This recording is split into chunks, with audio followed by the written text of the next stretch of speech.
So tonight, and welcome to the Starch Queens, the Talking Tuesday live Facebook event. Tonight, we're going to be answering some of your questions. Hi, Susan. Nice to see you. Glad you could join us. We're going to be talking about fasting tonight. Hi, Kara and Aaron. Thank you for joining us.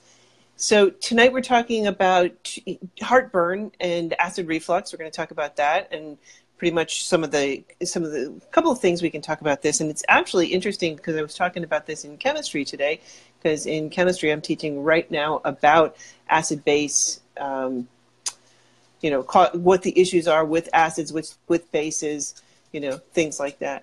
So, and we're going to talk about some products and just talk a little bit about some of the issues. And I think one of the biggest things I wanted to talk about tonight is being greenwashed. And I think Nancy had a real rude awakening, on that one. I did. So I got duped. All right. So why don't you lead us in? Hi, everybody. Thank you for tuning in to Talking Tuesday with the Starch Queens. Jean and I are here to help you answer questions on how to transition to a whole food plant-based lifestyle, how to lose weight following a calorie density, we also support and endorse intermittent fasting. So we support you through weight loss. We have a wonderful program. And we also have the trifecta approach, which is the trifecta, what goes in and on your skin. What you eat, what you drink, fitness, and what goes on your skin. It's the combination of everything that brings you to a good health and helps with longevity. So we're really excited about being here tonight. I see my cousin Tim just joined in. Hi, Tim. So, hey, real quick, share this on your Facebook page so that we can help everybody. So tonight we're going to take questions like we do every Tuesday. We want to get right to it because we have a lot of really good questions tonight. And our first one is a carryover from last week from Treva. Treva asked, does water fasting help change your taste buds? If so, how long does it take? And then she also asks, does water fasting also bring down your blood pressure? So I'm going to have Jean, our Starch Queen of Diamonds, take over right now and answer these questions. Well, and of course, my dog's barking. Of course. Why don't you go get the dog and put him in your lap? Because he's going to continue to bark. It's like unbelievable. He knows it's 5 o'clock Talking Tuesday with the Starch Queen of Diamonds, the Starch Queen of Hearts, and Deacon, the barker. Yes. All right. Well, let's talk about fasting. A lot of the fasting goes into, in terms of religious, because there was huge, in almost every religion, there is some aspect of fasting. And fasting is basically you're causing the ability of your brain to shift from burning glucose to burning ketones, which is basically the fats. And this is the unique ability of mammals to be able to do this because other mammals can't do this. Like a chimpanzee can't fast for very long, they'll die. But we have this ability to be able to shift into this and start to burn these ketones. I compare fasting very much to like rebooting your computer. Because like if you're starting to have issues with your computer and things aren't working correctly, what you do is you power your computer down. You power it down, and when you reboot it, the computer's coming back up and rebooting, and all of a sudden things are working again. So that's kind of what fasting is. It's kind of like a reboot from like a computer reboot. So all the files that were corrupted are now okay. And that's kind of what a fast does. So it kind of allows your body to shut everything off and allow it to reset itself. So you're using, a lot of people think that you're starving yourself. And in reality, you're not. Because what you're doing is you're using up your reserves in your body and you're giving your body a rest and a chance to heal itself. Starvation would happen if you went beyond the reserves, which we don't recommend you doing. And, in any way, shape, or form. No. A lot of benefits, though, to the fasting. There's a lot of research into the telomeres within the cell itself. That how as you age, they start to shorten in their length, and that this fasting helps to help them to stay at their length, so you're not going to be aging as fast. So there's a lot of research coming out about that. But within the weight loss itself, you've got a lot of healing that's accelerated. As soon as you start a fast, you start to really lose a lot of the salts that you've accumulated in your body. Your blood volume starts to drop, and that also in turn quickly drops your blood pressure. So if you're on like medications and things like that, you can quickly get off of them, very quickly, very, very quickly. Swelling and edema drop. It makes it easier to move, especially if you have like arthritis or, in that sense. Inflammation. Because, inflammation. That's the word I was looking for. Inflammation. I'm your partner. You are. Yeah. You are. See, I'm the right half of the brain. You're the left. Whatever. Yin and yang. I was just going to say the yin to my yang. Okay, yeah. Fine. But in history, one of the things that they used the water fasting for was to get rid of the toxins that are in your body. So there's two types of toxins. There's exogenous, there's endogenous. And the exogenous are going to be the ones that are going to be like your metals, your pesticides, contaminants from your environment, things like that. Those are going to be the external ones. And we shouldn't be having those in the environment at all. So, but the other ones, the endogen toxins, those are the ones, they're not really toxins, but they're kind of an intermediary piece in between, within your metabolism. These are things like uric acid or cholesterol, and these aren't a problem except when they accumulate in massive amounts. So basically when you start doing a water fast, it helps to get rid of those internal toxins, as opposed to the external ones like PCBs or the metals or anything else. But most of these things, either with the internal or external toxins, are going to be excreted mostly through your urine. There's some a little bit that'll come through the pores, the skin, some of it through your breath. I mean, your breath is like I often think of George Carlin. Gee, Marge, you could knock a buzzard off a shit wagon with that breath. I love George Carlin. I know. He was great. So, and that's kind of it. It feels like somebody crawled into your mouth and died. Yeah. I called it buzzer breath. For good reason. Yeah. So another one that helps a lot is the insulin response. Because you secrete the insulin in response to getting stuff in, the glucose to get it into your cell. That's kind of an escort inside. And what happens is you build this insulin resistance. And so when you start doing a water fast, it helps to stop that insulin resistance so that the insulin is going to be more effective and getting things in and out. Part of it is, we talked about this the other night in our webinar on diabetes, is you've got to get the fat out. So you're doing it through a fasting. It's an accelerated process, and it's helping, get through it much quicker. So another thing, a benefit of once you finish a fasting, your body kind of remembers all of these processes and being able to, break things down more efficiently, quicker. So yeah, it's a really, really nice thing. The downsides of water fasting, I mean, first of all, it's not a lot of fun. You could generate things as you're starting to detoxify some of these things. You could develop rashes, body odor, bad breath, headaches, nausea, vomiting. Oh, and let's not forget irritability, because fatigue. We're breaking. We're addicted. And what we're doing right now in the fasting process is breaking this cycle. So your body. Yeah, I was going to say it's a nasty process, but it's short term. It is, and there's a couple of things. See, the problem, our bodies we're addicted to the salt, the oil, salt, sugar, fat. We're addicted to those things. And when we take them away, it's tough, especially if you're going to do it. Like if you go plant-based, this will happen over time, but it's gradual and it's tougher to do because you're so craving the sugar. You're craving, for me in particular, I love the salt, but you're craving these things, and you're craving the food that's going to hit and make our dopamine. It's going to, we want to bang our pleasure center. So when we start to stop that, it becomes tough. And especially if you're doing it on a more gradual way, when you're doing it plant-based, it becomes tougher to do. And it's harder to fight those demons, I guess you might want to call them. But if you go and do it a fasting, it helps to accelerate this process.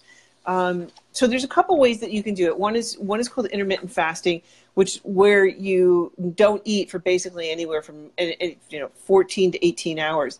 And I know what you and I have been doing in the past has, basically from the time after dinner, I stop eating.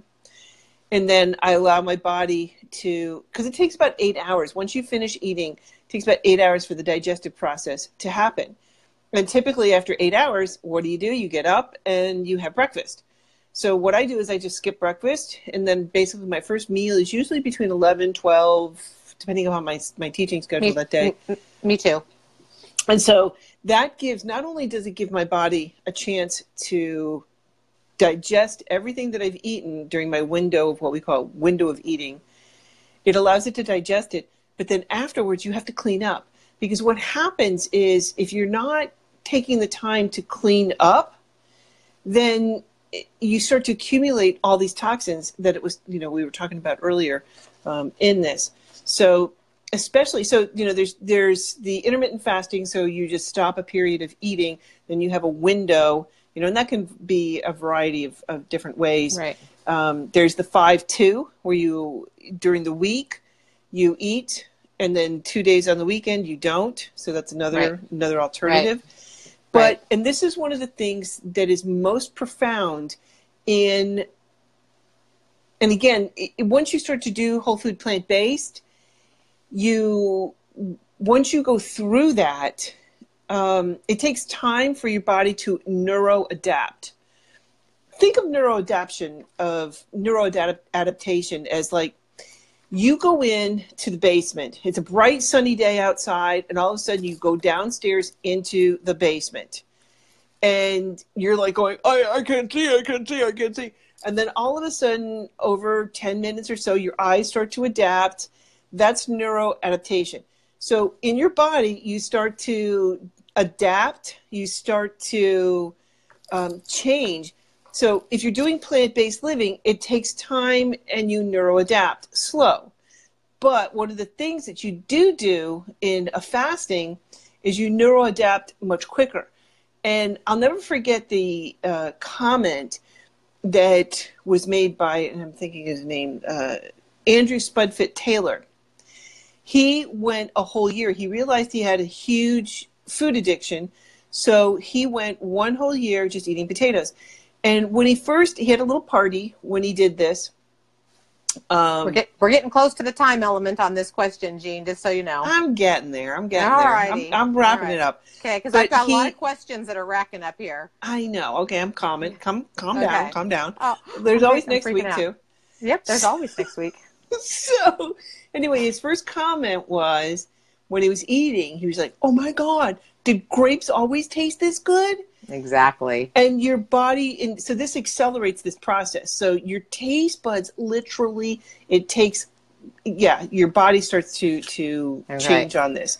All right, so go ahead. One more thing. If you're on a high sodium diet, it could take up to a month just, being in general to clean out the salts. If you're doing a high fat diet, especially the animal products, that could be up to 3 months to get rid of those things. Right. Real quick, to answer Treva's question, though, you need to specifically water fast, or can you just change to a whole food plant-based lifestyle free of salt, oil, and sugar, and change your tongue, change your palate? For Absolutely. me, it was just a couple weeks. It was a couple weeks, and for people with blood pressure issues, it takes a little bit longer because you're going to still be releasing the fat into your system as you're burning fat. But people that have gone to True North and have done a medically supervised water fast, their blood pressure drops to almost normal in a matter of days. I mean, a couple days. I mean, we have a couple of people in Plant-Based Chico that have gone to True North, and their blood pressure has just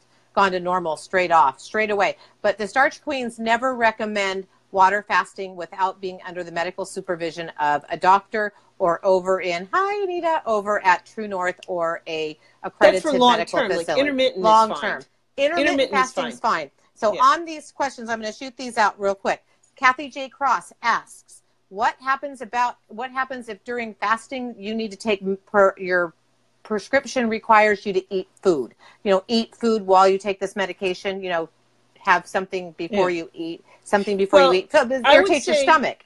So I don't think you could really fast.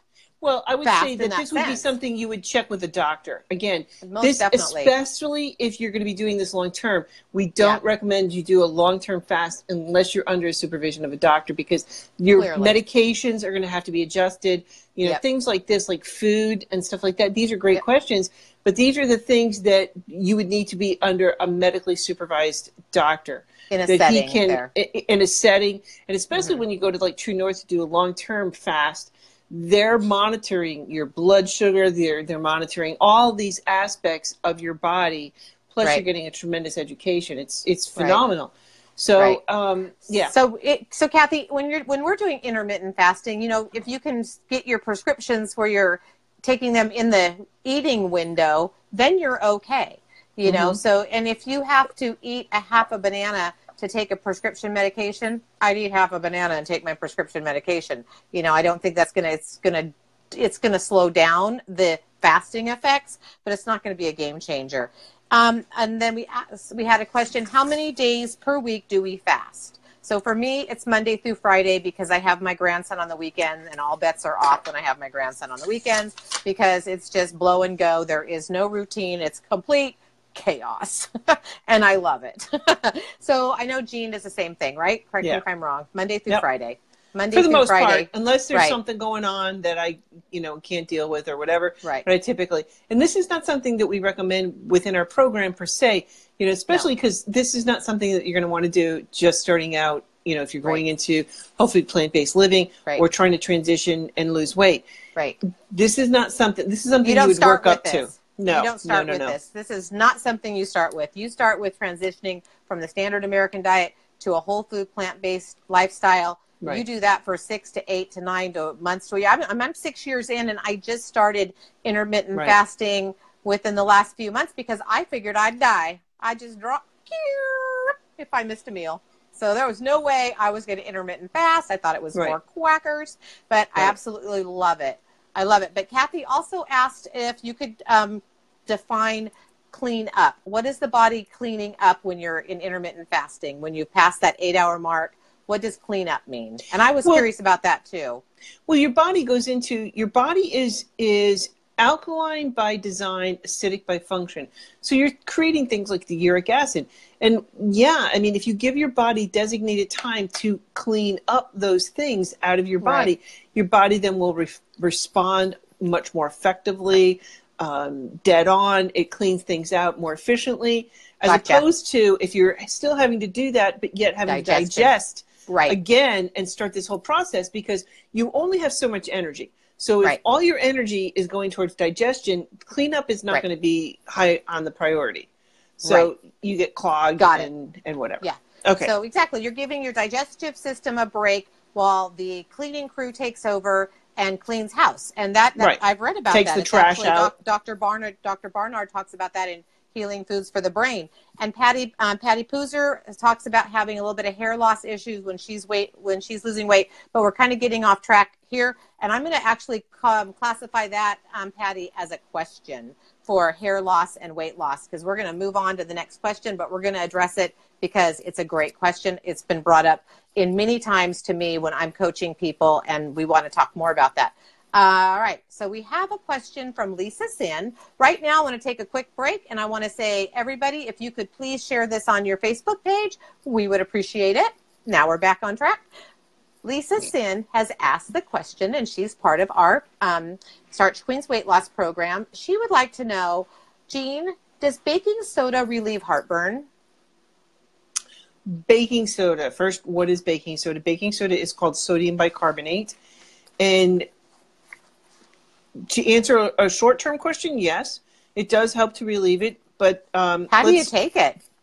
Well, I was getting there. Oh, okay. I was getting there. I'm curious. I get it. I have an open box in my refrigerator because it's great for getting rid of odors too. It does, but I wouldn't use that because that's trapping. Yeah, that's gross. It's yeah. No, you might want to open up a new box. Not recommended. No. Well, and sodium bicarbonate is something that your body produces naturally anyway, Yep. and it helps to protect your intestines, right? So this is a very absorbable antacid. Ant meaning against being an acid. So that's what an antacid is. Alka-Seltzer is one of the most common over-the-counter forms of this. So you can take, drop the 2 Alka-Seltzers in water and you drink it. Okay. So heartburn, let's talk about what heartburn is. It's basically you've got this lower esophageal sphincter. Sphincter. It's Ouch. called LES. Stop it. LES.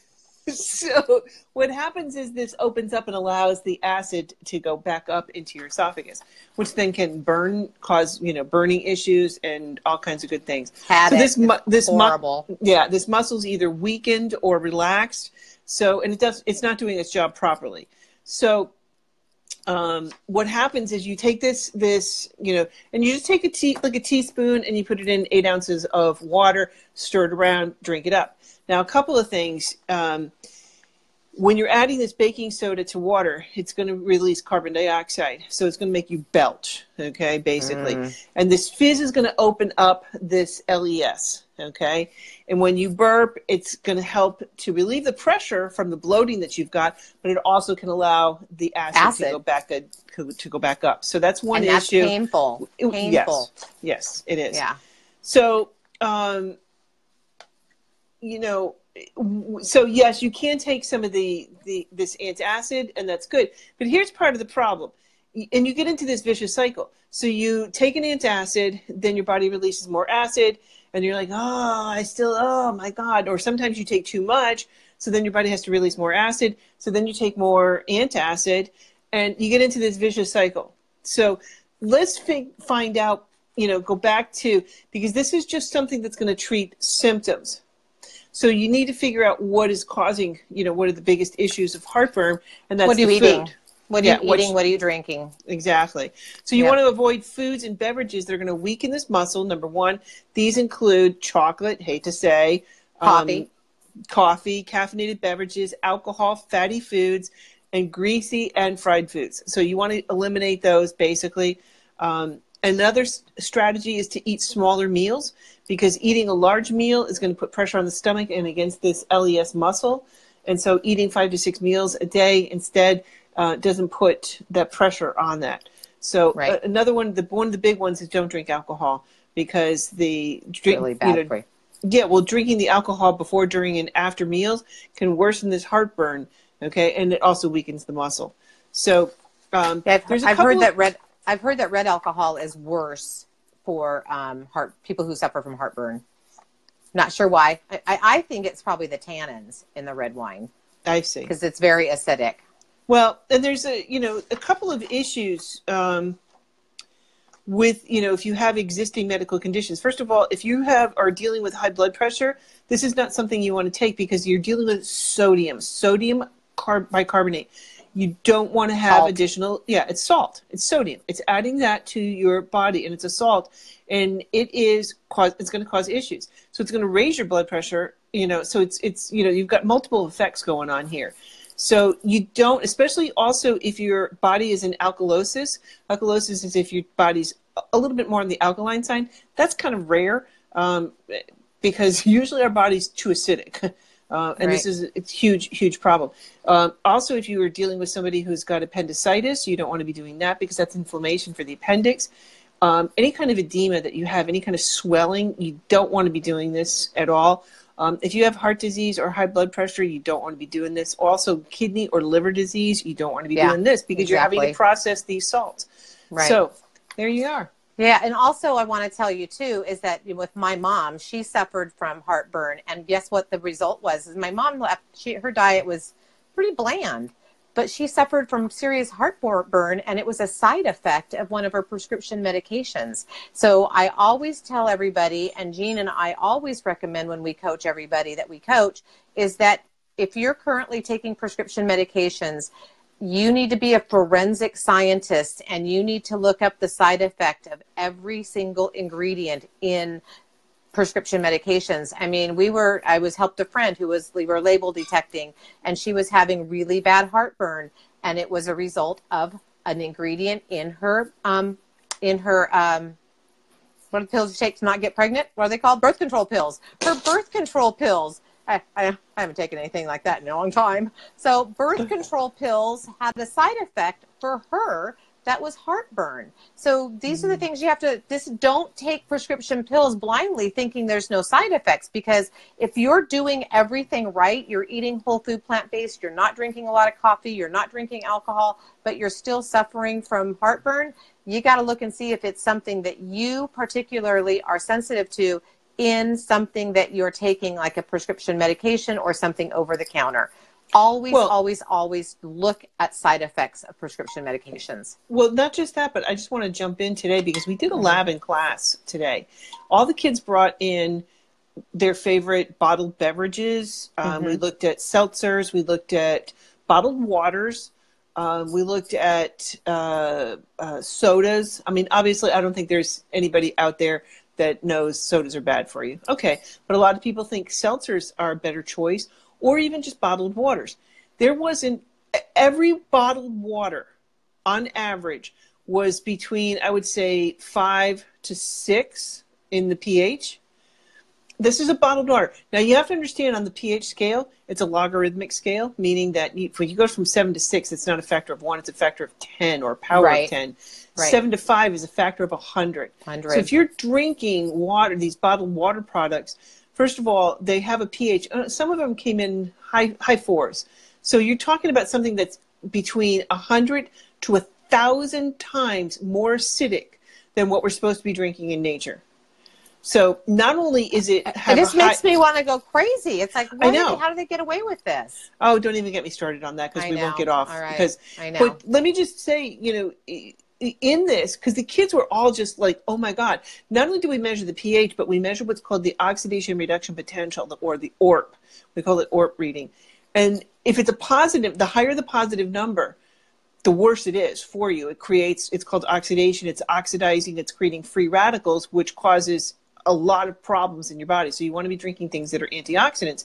And in nature, that used to be what water was once upon a time, but not anymore, because it's so toxic, it's so acidic, and all the chemicals that are in our environment are in the water still. We just can't get rid of them. I mean, the only way you can do that is by distillation or reverse osmosis, and I don't recommend either of those, or to drink those for long term, because that can cause other issues. So anyway, but the kids were just absolutely floored. I mean, and the only water on the table, and they brought in whatever they wanted. I didn't say you bring this in or whatever. Just they brought in random, whatever they brought in was random. Right. The only thing that was alkaline and that was an antioxidant in terms of water was the water that I brought in from home, because I have a machine that will do that. That was it. Right. Everything else was extraordinarily acidic, ranging from, I think the lowest was 2.4 pH. We're talking 100,000 times more acidic than what we're supposed to be drinking. So that to, there were some that were relatively close, like coming in at about 6.8, somewhere in there. Anyway. Mind-boggling. It's mind-boggling. So you just kind of, oh boy, it's hard labeling. It's a really hard one. So we have another question from Susan Cooper, who is a Starch Queens member. Susan asks the Starch Queens, what are the pros and cons to probiotics, and when you should take them and when you shouldn't? All right. You want to start, or do you want me to start? Why don't you go with that one? All right. So we know that we have to have healthy gut. And I want to point out, too, that this is actually a topic that we had, a daily topic in the Starch Queens program, because every day we have an educational topic Monday through Friday, and then we catch up with them, our homework on the weekends. But one of our topics recently was probiotics and the benefits of probiotics and when to take probiotics. So I'm just going to give you my personal experience. I've never in my entire life really took probiotics. And I went for great periods of time and never took antibiotics. But I went through a spell with my mouth about 2 years ago where I was literally on antibiotics for about 4 months because I had an abscessed tooth that I was trying to save. It had multiple root canals on it, reverse root canals. I had like $10,000 into this tooth. I was going to give it my all. But what I did is I blew out my gut with so many antibiotics. I took penicillin so much that I developed an allergy to it. I broke out in rash and hives, and now I can't take it. And after all of that, I ended up losing the tooth and spending a boatload of money on an implant. So for me personally, I needed to reset my gut health. So I talked to my doctor, who's vegan, and she's a gynecologist, and she's very in tune with gut health. And she recommended that I get a 2 billion or higher probiotic vegan and take it for a minimum of a month. But because I had been on antibiotics for so long, she suggested up to 90 days to rebuild the colony, because what I had done is I had stripped the good bacteria, the good culture in my gut. And when you do that, it affects your immune system. And when your immune system is compromised, well, you know what happens when that happens. You can get sick and you get invaded with viruses and whatnot, because it wasn't just too long ago that the researchers and scientists realized that our immune system resides in our gut. So we need to protect our gut and have these probiotics. And I'm not a person, I don't like to take pills. So I just thought, oh, it's something else I got to take. I mean, what is a probiotic? Where does it come from? You know, I'm always asking, what's the source? And I didn't like the idea of it. And, but I did it because this doctor I trust. And so I took him religiously. And now as a routine, whenever I take an antibiotic, I will take at least a 30-day course of a good probiotic to get that gut back, to get the good bacteria built back up so that I could rebuild my colony. But they say now through research that it can take years to rebuild your colony. So, Jean, why don't you tell us what is the culture, the probiotic? What is it doing in our gut that builds our immune system? Well, and part of it is, like what you were saying before, like the antibiotics. Antibiotics means it's breaking down. It's trying to kill whatever, is causing the issues within your system. And when you take this antibiotic, it's killing the bad stuff, but it's also killing the good stuff too. Right. It's dead is dead. Right. So you have to restore this. And somebody had asked, can you take too many probiotics? Yeah, I see that. Everything it has to be in a balance. And this is there's a word in biology called homeostasis. Right. And homeostasis means that your body is in balance. So once your body gets out of balance, then you have to deal with it until your body gets back into balance. And then once it gets back into balance, then it goes through. But you can change a lot of your gut biome in as little as 20 minutes. Depending upon, you're eating fruits and vegetables. It goes back to, plant-based system and eating whole foods. So Kathy also asked, go ahead. Oh, I was going to say, that's why I wasn't too worried about it, because I was whole food plant-based, and I knew that I was doing everything right to support my gut health, because I wasn't bringing in meat and dairy, which, goes into our intestine and our gut, and it putrefies, and it destroys our good gut bacteria. So I wasn't doing that. I was doing everything right. And so I don't have any gut problems. I have no ulcers, no problems whatsoever. So go ahead and ask the question of Kathy's, but I think that she wanted to know about the Brita pictures. But Teresa wants to know, can you take too many probiotics? Didn't I answer that already? I didn't hear you. I'm sorry. I just basically said you've got to get your body into balance. Yeah. Homeostasis. Yes, so, I got that. Okay, go ahead and answer the Brita one. That's a good question. The Brita filters, you got to do your research, because most of the stuff in terms of the chemicals that are coming through the Brita filters, it can go right through. Most of these chemicals that are coming through our water systems and are coming back in through, they're tiny molecules and they just go right through.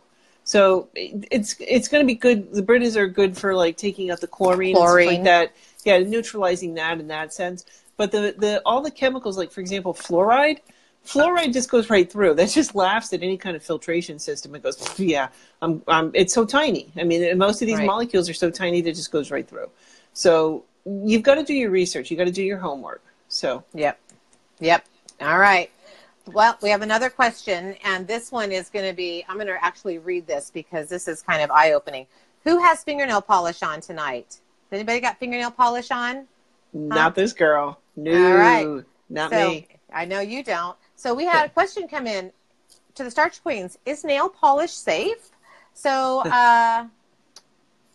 we're gonna answer that question. So I used to be the one that would go to the nail salon and have the gel nails and the manicure and the porcelain tips, or the, what were those other things called? The other tips there, that hard stuff. I can't think of it. But anyway, so yeah, did it for years. And then when I started looking at chemicals in the environment after meeting Jean and really becoming aware of what exactly toxins and chemicals do to the body, the first thing I looked at was, sticking your finger in that UV light, is that healthy? So we did our research, but we already knew the answer to this. And so when we look up the fingernail polish on the Environmental Working Group, I'm going to read this. It is not surprising that many nail polishes contain potentially toxic chemicals. Now, a study conducted by Duke University and the Environmental Working Group finds that at least one of those chemicals could be ending up in your body. So I can't pronounce this one, so you're going to have to bear with me. It's easy, triphenylphosphate, or TPHP. A suspected endocrine disrupting chemical is commonly used to make plastics and is a fire retardant in foam furniture. And if you wear nail polish, it could be in your body too. Researchers at Duke University tested the urine of 26 women who had recently painted their nails and found evidence of TPHP in every single participant, all 26. Evidence of the chemical, it says here, in every participant, evidence of the chemical in the women's urine increased sharply after they applied the nail polish. TPHP is listed on the ingredients label as a wide array of nail polish ingredients and is a known endocrine disruptor. So I quit having my nails done, and I saved a lot of money. And that's one of the things about when I went through adopted this lifestyle. It's amazing how much money you save just by not eating out as much or at all, and not eating fast food or drinking Diet Coke, drinking Diet Pepsi, drinking soda pop, and then, not getting my nails done. That was $50 every couple of weeks, and it was $75 if I got my toes done. I know Patty's saying no more pedicures. So don't panic, ladies. I found a nail polish. This one is called Gabrielle. I purchased it at New Earth Market. They also sell it at health food stores. It doesn't have all the chemicals that the OPI, Revlon, Maybelline, all of those really, Rite Aid type stores have. Walmart has, the common brands. It shows it. If you go to the link, we'll put the link below in this. When you go, you'll just see the labels of every brand of these nail polishes. So I now only use the ones that have the less chemicals, but they are endocrine disruptors. And if you put it on your nail, which people think, your nail, how is stuff absorbing through your nail? Jean's going to let us talk about that. And almost instantly found in our urine. 26 seconds. What? And then you stick your fingers in a UV light that's like my brother got stage 3 melanoma. It's like, what are we doing to be all this beauty industry? I don't want to be a slave to the beauty industry and have it mess with my thyroid gland or my pituitary gland or my endocrine system. I get mad. Can you see my blood pressure is really starting to go up? I need to fast. So anyway, you have to read the label on everything, and you have to look up these chemicals because they are chemicals. Chemicals are man-made, and they are not a natural substance. All right, Jean. Well, how does nail polish get in your nails? Well, it goes right through. I mean, it goes through. Mad. Well, and we're being greenwashed. We're being greenwashed. Explain greenwash. Explain what greenwashed is. Greenwashing means that you look at a product and they have on the label, it looks green, it looks something healthy, environmentally correct. Yeah, they use a lot of words on there that... A lot of marketing. Oh, it's total marketing. Yep. And they're using words that make you think that this product, and they'll say like, it doesn't contain this and it doesn't contain that, and it's paraben free and aluminum free and this free and that free, and you think, oh, hey, this is pretty good. And then you go back and look at the ingredients on the label, And this is where the environmental working group comes in. And this is a good base, to start. Right. It's not the be all and end all, because I do have some concern about the environmental working group in terms of how they come up with a labeling system. And they have two databases. One is the cosmetic database. The other one is for cleaning products. And on the database, the cosmetic ones, and it's not just cosmetics, it's, shampoo, deodorant, toothpaste, anything that goes pretty much on the body. And they rate it on a scale of 1 to 10. So it may give you like an overall rating of a 1, but then you start to go back and look at the ingredients, and some of the ingredients are not a 1. To me, a 1 means everything in that is a 1. We're going to accept that 1 is a safe. Right. Is a safe product. Right. Or a safe additive.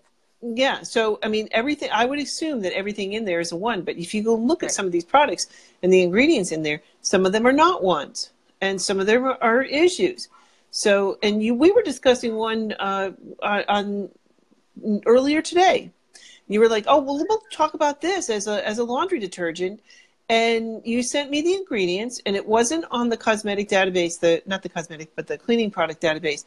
The product itself was not on it, and this is one again that is marketed heavily as being chemical-free, toxic-free, greenwashed. Yeah, and that's exactly what it is. I mean, this whole company is marketed this way. So I went and you sent me the ingredients, and I went through one by one. The whole list. There was a lot. And there was, and here's the thing is, if the product is not in the database, what you can do is in both of the databases, you can just in the search bar type in the ingredient, and then it will tell you about that individual ingredient. And there's, I think, something like, 20, 30,000 ingredients that they go through and discuss. And on cosmetics, there's almost 80,000 of the chemicals that they have the information on cosmetic products. Well, there's products. Yeah, products. Yeah, exactly. So there was one, in this product that you sent me that you thought was that you had just bought. You had bought a bunch of it. I have been buying it since Logan was born. Okay. So I looked at the several, and there was a couple of ingredients that make my antennas go, One was Laurel 7, and it was rated a C. They rated on a scale of A to F, and this was rated a C. And this one shows issues for evidence of chronic aquatic toxicity. That means when it goes down into the water system, it's going to cause issues for the aquatic fish. Life. Okay. It's not good. That's not okay. Well, it's not just that. It's not just the fish, but it's going into our watershed. Okay. I know. And then, that's then not it comes okay. back. Right. I know. And then it was causing issues. There was a concern about cancer, developmental, and endocrine reproductive effects. Another one was called potassium sorbate, and this one had low concern for cancer, but it was concerned for general and systematic organ effects, so causing issues with your organs. Another one was sodium benzoate, which is a preservative, and it's also another thing that they use for the fragrances. The word fragrance, this makes me crazy because they use the word fragrance listed on there. And they say, "Oh, I don't want to say what that is because it's proprietary information. I don't want my competitors to do that." Shut up. I can take that to a quantitative analysis, chemist, and they can tell me exactly what's in that. Shut up, proprietary information. Stop it. Well, so they gotta do what they gotta do. No, but they use that word fragrance, then they use that to hide a lot of chemicals that are in there. Right. In particular, phthalates. Phthalates are huge endocrine disruptors. And the last one that made me really go, this one is called linalool. And I've not heard of this one before. Linalool? Linalool. Lina, L-I-N-A-L-O-O-L, linalool. Linalool. Have not heard of that one. Me either. This was a new one. Again, and every day I'm learning. So this one was rated on a scale of 1 to 10, a 5, okay? And it's a fragrance ingredient, again, part of that fragrance thing. And it's a human immune system intoxicant or allergen. So this one was rated a 5. So this one kind of concerns me, So anyway, yeah, I was greenwashed. I was really surprised. I was too accepting of their statement about being a company that is mindful of the environment and using less chemicals. And it's pretty darn hard to find a chemical-free laundry detergent. I also bought another one because I ran out of the one that I order online. and it had the methyl. What in it, Jean? It's supposed to be the greenest, most environmentally correct laundry detergent that you can get at any store, Target, Walmart, grocery store. It's on every store aisle, and it's got a big green label on it, and it's got. So we're being marketed. We're being marketed to. So that was very disappointing to me. I'm returning the laundry soap I bought. I'm only going to buy Pure Haven Essential from now on with regards to that. Well, to answer your quick question, I want to go sit. Yeah. I have the wool dryer balls too, and yes, I do put essential oil on them. But to be honest with you, I pull my clothes out and I do not smell any lavender or peppermint or anything on there. I just think it's a pure waste of my essential oil. No, I but don't what is do nice, it. What is nice is that the oil from the wool balls will help on the clothes, and that makes them a little bit softer. I've noticed that. Yeah, that's that. So if you're looking to get a fresh scent from the essential oil, you're wasting your essential oil. Yeah, me too. It's okay I to agree. put it on. Put on. I would use more of a carrier oil on the dryer balls. That's less expensive, just so that it gets the softening of the fabric softening. Part of it. There, I would. Well, just use I do want to showcase one before Pure Haven came out with their laundry detergent. Right. I used it's called Molly's Suds. Okay, and I know it's backwards, but oh well. But this is what I used, and I still have the bottle left in this. This is what I used for my like. And where did you buy that one, Jean? It's online. Okay. You know, but Molly's Suds was one that is Jean approved. Oh, good. The Queen of Diamond Molly approved. Suds, everybody. Molly's Suds online. So that's online, and they've got a variety of laundry detergent products, which I was pretty impressed with. But I think one of the things, I mean, now I just use the Pure Haven because, we talked about this earlier. It's for me, it's just a no-brainer. I just go, oh, I need this, and this, and it's one-stop shopping, and it comes to my door, and I'm happy. As opposed to going, oh, I got to get my laundry detergent from this place, and I need to get nail polish from this place. I get it all at one place. Guilty. Because I am not a fan of direct market companies. Pure and simple. I just think if the company and the product's that good, it should be on every store shelf. But small companies that are starting up don't have the revenue to do that. They're not the big pharmaceutical companies, the big food companies. They're not General Mills. They're not Procter & Gamble. And I say the word Procter & Gamble with the backing of, over 100 years that company's been in business. For little startup companies that are trying to be environmentally correct and do the right thing, it's really hard for them to get started. And I'm a manufacturing accountant, so I know the cost of a startup and getting the equipment in. And my husband works in the food industry. Getting that equipment, processing equipment, is millions of dollars. So I get it why they start up as a direct marketing company, because they're doing small batches. And now I feel like I'm just drained. Just sorting out and finding all of these things, these products that are not laden with chemicals and toxins is exhausting. But I can tell you firsthand what it's done for me. I was not able to get off my levothyroxine until I changed and got serious about looking at everything. And I thought I was doing good with my laundry detergent, but it's just one of the next things. When you sit down and you inventory all of the products that you use on a regular basis, your makeup, and I love makeup, and your hair products, and your nail polish, and your everything. It's like, gosh, you have to turn into a freaking NASA research analyst to get all this worked out. And it's like, okay, I'm succumbing to the fact that I like the one-stop shopping at a few places that I can trust, and now I'm off levothyroxine. And I really contribute that, obviously, to the plant-based lifestyle and getting as many of these endocrine disruptors out of my body as I can. So we're going to... Kara, Kara is asking, is the container from Pure Haven big? I'm assuming you're asking for the laundry detergent. I'm assuming. Correct me if I'm wrong. You can type it in below. But the container is about this big, and it's so concentrated. You need like a little tiny scoop for a large load. Yeah. And That's it. So. And it's not in packets. It's just a little scoop. It's powder. There's no coloring and none of that stuff. No garbage. So the same thing with the dishwasher detergent. That is also the same thing. It comes in, and I just take it out and pour it. I just pour it into a glass jar to keep it under my, my sink in the kitchen, because I thought it was annoying to try and dig in, because it's a longer, narrower, I think, package than the laundry detergent. So I thought it was, annoying to try and dig into that. Right. So I just put it into a glass jar and make it so much easier. They don't have the packets, all those little chemicals that dissolve, and that goes into the water system. And a lot of those things are that.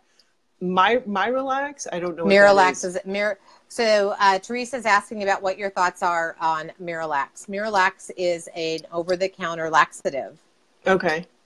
So I can tell you about that if you'd like, Gina. Go ahead. I don't know what Myralax is, but so my mom had. I always use my mom as an example. My mom had advanced chronic advanced osteo and rheumatoid arthritis. She was bone on bone in her knees, shoulders, neck, everywhere, and she was on pain management. And pain management means opioids. So she had the fentanyl patch, and she took until she developed an allergy to it, Norco, oxycodone, and also then the next level of that pain medication, which are, again, opioid derivatives.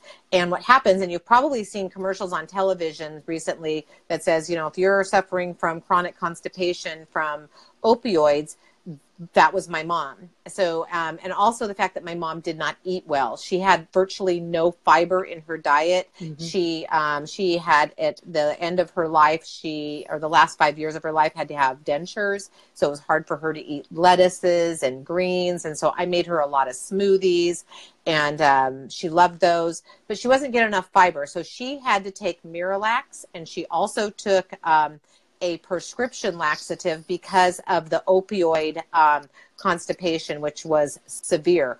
I had to take my mom, Teresa, to the hospital more than once because she was so backed up.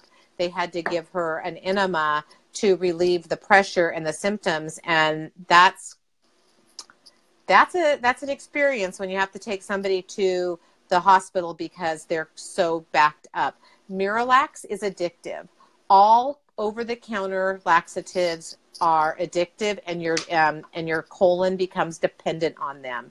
They pull the water from your GI tract, and that's how you're able to get the movement going, the contractions of the colon to work, because it's getting that water in there. So we recommend a higher fiber diet, a plant-based diet. So what you've got to do is you've got to increase your fiber through potatoes and greens and lettuces and oatmeal, and increase your water intake. That was the other thing with my mom. She did not like to drink water. She was not a water drinker. So I would try and get smoothies in her and water in her, and she was like, she wouldn't do it. So she was the perfect storm of constipation. So it's best to just eat plant-based. And if you still have chronic conditions with constipation, it's your colon still healing. So even if you've been plant-based for, flax that'll move things right along. Flax is fantastic. Ground flax, absolutely. Yeah, ground flax, yeah.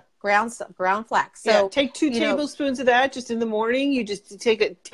You can put it on your oatmeal or whatever, but mix it in water. Yeah, just mix it in a little water, or just take a tablespoon of it and chase it. Yeah, it's dry. Just chase it with some water, and it'll go right down. It'll absorb that water and push through.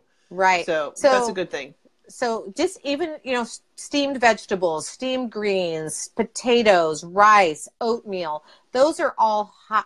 Fruit, lots of great fruit. Really increase your fruit. Have a few prunes during the day. Have some plums. That's another one, yeah. All of these types of foods that have, I can't think of what the ingredient is in the prune that causes it's the laxative effects of it. But, eat those types of fruits and let your colon start healing. And it does take time. But my mom, when she lived with me, and I worked with her diligently to get her off the Myralax, because literally I was buying it And I just like, I can't deal with this. So I just really increased her smoothies with I'd make them with this Vitamix, and I'd put the ground flax in there, and I'd throw a prune in there. And it wasn't a week. And she came out one day from the bathroom and she goes, "It's a miracle. It's a miracle." She finally was having normal bowel movements. So the problem is, again, Myralax is addictive, and it's addicted to your colon. So we don't recommend it. Well, I mean, and go ahead, Jean. The problem that you have with any of that stuff is your body has to deal with it. Whatever, anytime you're dealing with even over-the-counter stuff, any prescription medications, your body has to deal with it. Yeah, and there's a lot of additives in the Myralax too. There's a lot of filler in there. And so what does the filler do to you? Those are the questions that we have to ask too. So it's better to eat whole food, plant-based. So that is the questions. Right now we've got some questions. Misty says, oh, we already got that one. We'll come back to Patty's hair question. We'll make that question number 1 for next week because we've got some Starch Queens update. So real quick, we're at the 1st of April. That means we just had 30 days of Starch Queens, and we had wonderful weight loss. Misty, we're going to do a shout out to you. Misty lost just under 8 pounds. The month before was 8 pounds. Misty's doing fantastic. So congratulations, Misty. We had other members that were in the high 6s, high 7s. So this is in a 4-week period. And Jean, do you want to comment on that? Then we're going to. I was reading a question. I was not paying attention. Oh, so shiny object. Okay, squirrel. All right. So again, our Starch Queens weight loss program members had a very successful month. Yes, they did. Not only on the scale, but non-scale victories as well. Comments being made to our members like, oh, Lisa was at church and somebody said, you look like you're losing weight. And so these are comments. Jean had a huge non-scale and scale victory this month herself. Got into a size medium. Congratulations, Jean. I know. So, even the Starch Queens are still transforming right along with our group members. Absolutely. We love it. So we saw great weight loss results and health improvement. And so that's what our program is all about, weight loss, as well as, most importantly, getting healthy. Because when you get healthy and you start to reverse disease, the body releases the weight. It's that simple. It's really a great process. Absolutely. So we'll talk about, I already talked about real quick about the trifecta. Jean, can you want to tell us real quick about your Fitbit? I got a new Fitbit, and this one, I had the other thinner one. I forget. That's the one I have. It's this one. I have this one. I don't even remember what it's called. Yeah. But I got this one. It's more like a clock or watch or whatever. And that's the little piece that's inside. So I wanted to get a little bit more information, about myself than that one provided. So I got a new Fitbit, and I'm challenging Nancy. So I'm ahead. Just saying. Just want to get that out there. My tuchus has been planted in an office chair for month end, and I'm not liking it. I want to get out and run. She's the runner. Get out and run. She runs, and she'll go and rack up, I don't know, 1,000,000 steps. I can't stand her. But I walk around campus all day. So you're a cheater. You're a cheater. Cheater. Excuse me? How am I cheating? Excuse me? I don't know. If I could just figure out how to get my desk and my computer to walk around the place with me, I would absolutely love it. Well, they have those desks now where you can stand up. And they have a little elliptical feet that you can. One. I have it, and I love it. I have the pedal under the desk. Me and Steph I know, but you got to get your desk so that you're standing, so that you can stand on it. And they have budget approval for that. I know. Okay. Anyway, well, I just got to walk. Anyway. Hey, one of my coworkers says, Nancy, you got to get out of your office more. So you know what? I'm just going to take him up on it. So anyway, we had wonderful results for the month of March with our Starch Queens members. We want to congratulate all of you. For those of you that struggle and those of you that did great, it's adopting and transforming to a plant-based lifestyle and learning and working through eating habits and getting off, certain grains and starches and flours. This is a journey. We're all on this journey, and we're all on different places within this journey. And we're coaching all of you, and we coach our members through these difficult times and good times. And that's why having a program that is laid out for you and having support will help you get to your success. And so for those of you who are watching who don't know, I've lost about 107 pounds. Jean's right at 100 pounds, and we've done it through a whole food plant-based lifestyle. Now we're taking it up a notch, and we are really incorporating the environmental side of it and the chemical side of it, because we are doing all this work in healing the inside of our body. The inside of our body is affected by what we put on our body, so we have to look at that side of it too. And so that's really important. Kathy is asking real quick, last question, is it true that adding baking soda to laundry neutralizes the pH in any detergent? I don't know the answer to that one, Kathy. That's something I'd have to look up. Maybe Jean knows. I think that's just, I don't know the answer to that, because I think you have to look at what laundry detergent you're using. I mean, to begin because I mean, there's such a difference in the range of ingredients and the range of it and the chemicals that are in it. I don't know, adding that to it would necessarily have that big of an impact on that. So I don't know. I'd have to research that. Okay, but I just want to point out, I just posted in the plant-based towns and in plant-based Westchester as well. The second in the series that I did with Dr. Neil Barnard on power foods for the brains. So I just posted that one. So if you guys can share that, because I've stopped posting in all the other plant-based groups because of all the issues that I've had with Facebook. That's it. Unless I'm an admin in the group, I'm not posting. So if you guys can help me get that message out, because he really talks about a lot about how to stop Alzheimer's, dementia, and the toxins. Oh my gosh, the metals. Wow. That was a real eye-opening experience. I really recommend his book, Power Foods for the Brain. So I just did the third part with him. I broke the book apart into 6-part series. So I just did the third part. I've got to get time in my spare time to edit that.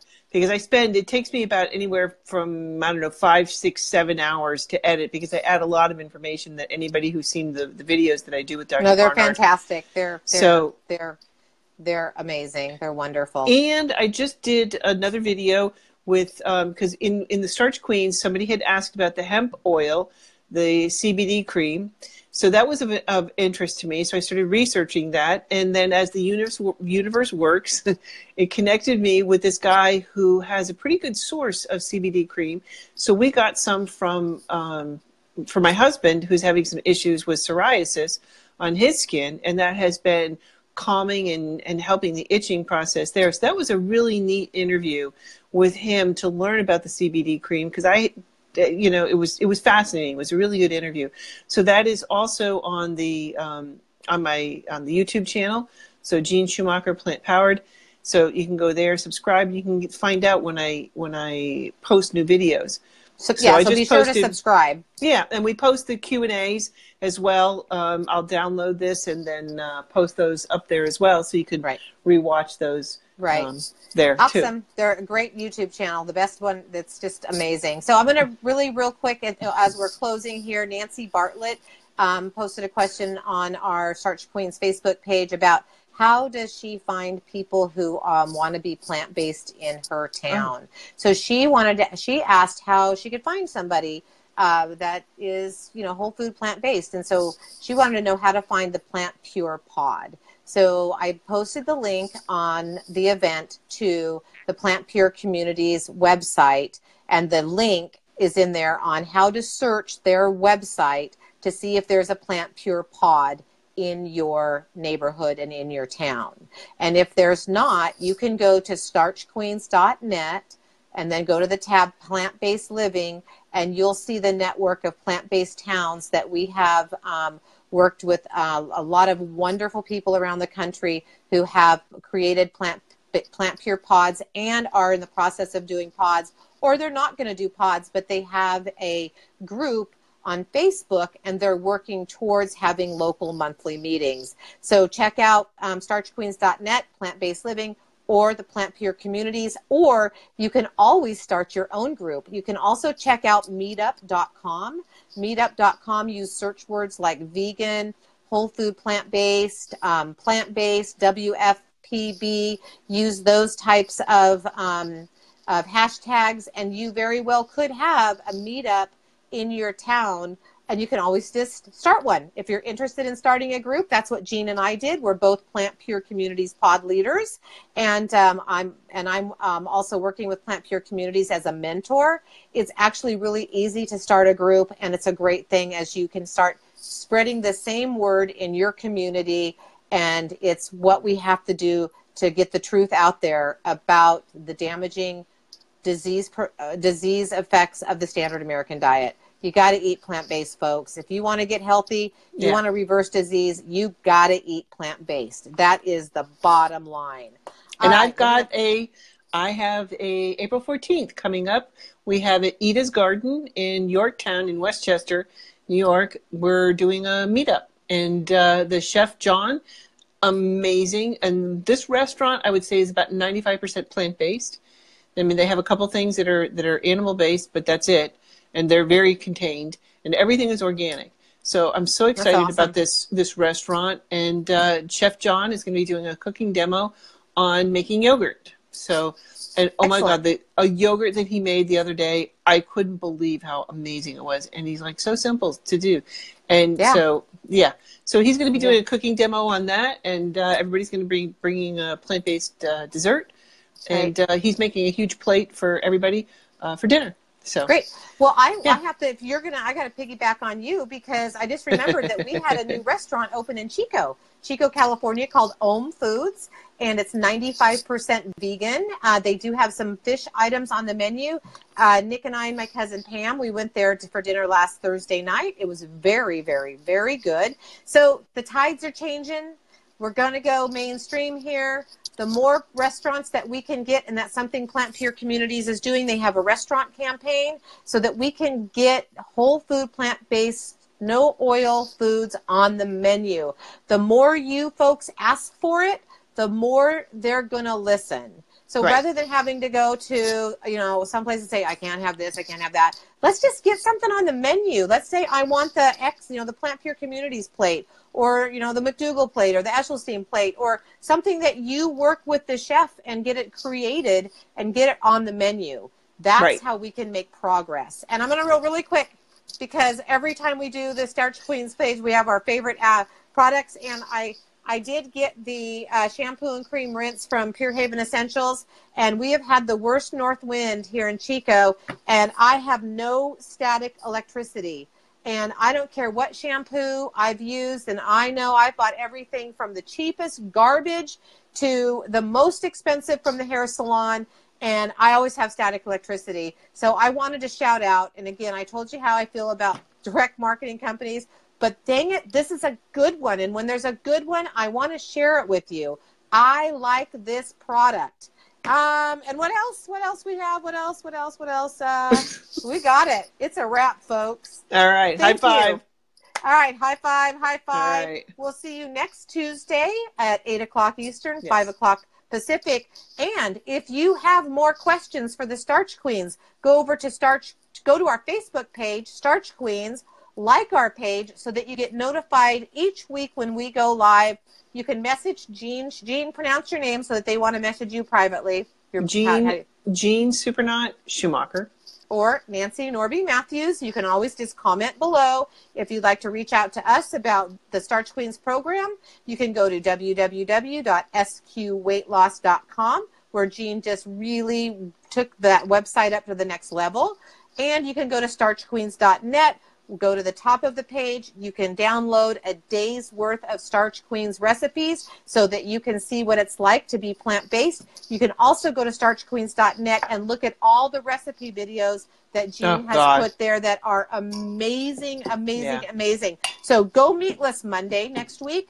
Try something different. We want you plant-based. We want you living your best life so that you can be running with your grandkids, running with your kids, and enjoying life. And it lives, and the answer is in plants. Peace All right. out, folks. Night, John Boy. Night, John Boy.